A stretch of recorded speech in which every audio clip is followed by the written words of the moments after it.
سلام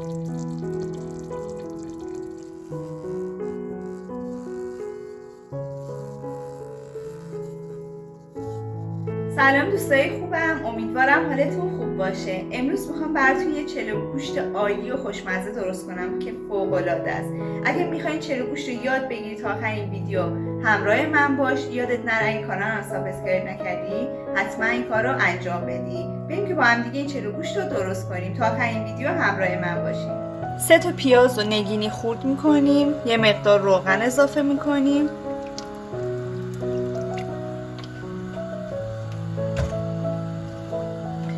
پیاز رو یه تفت میدیم تا سبک بشه.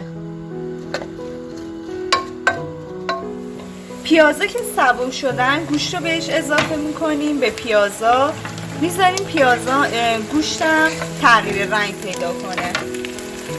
یه مقدار بهش فلفل سیاه میزنیم،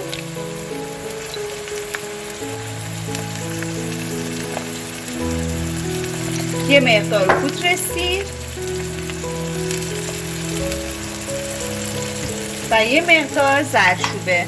نمک اضافه نمی کنیم توی این مرحله، باعث میشه گوشتا سفت بشه.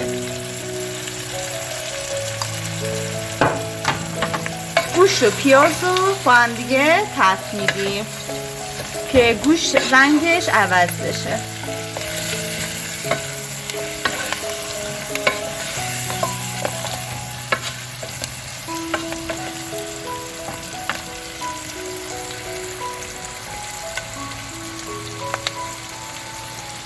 گوشت رنگش اینجا عوض شده.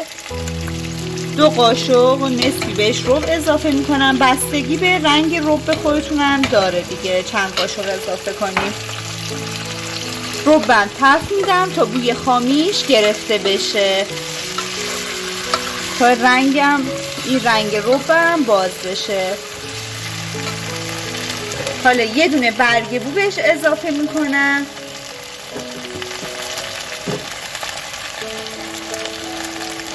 و چوب دارچین خیلی خوش عطرش میکنه.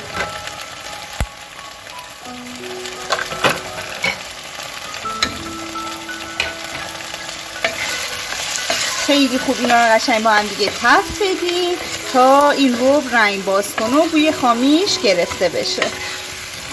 این قدری که این چلو گوشت خوشمزه است نگم براتون دیگه.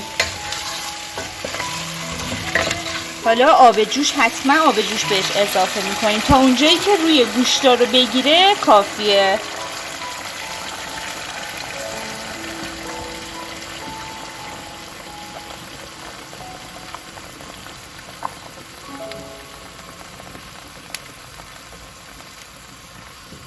اجازه میدیم 3-4 ساعت با حرارت پایین اجازه میدیم تا بپزه. و بعد 4 ساعت که گوشتمون کاملا پخت، یه مقدار بهش نمک اضافه میکنیم،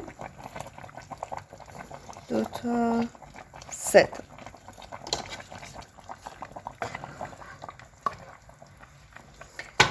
و یه مقدار زعفرون دم کرده که خیلی خوش رنگش میکنه.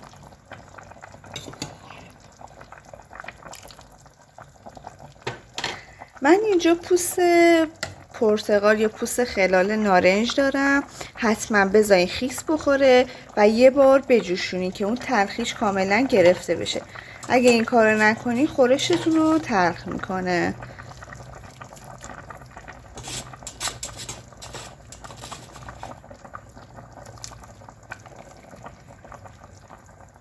یه دونه هم سیب زمینی میندازم داخلش که لعاب خیلی خوبی به چلو گوشتون میده، عالی میشه. میذارم 1 ساعت دیگه دوباره بمونه تا این خورشتم کاملا آبش غلیظ بشه دیگه.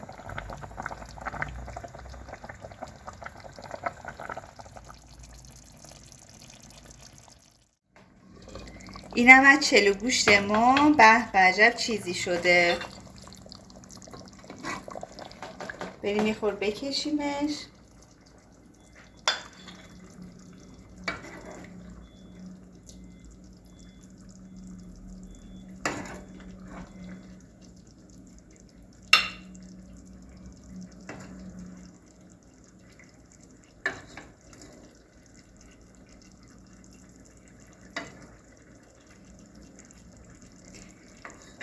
دوستای خوبم، این هم از چلو گوشت ما که فوق‌العاده شده. امیدوارم که درست کنین و خوشتون بیاد. تا یه ویدیوی دیگه، خدا نگهدار.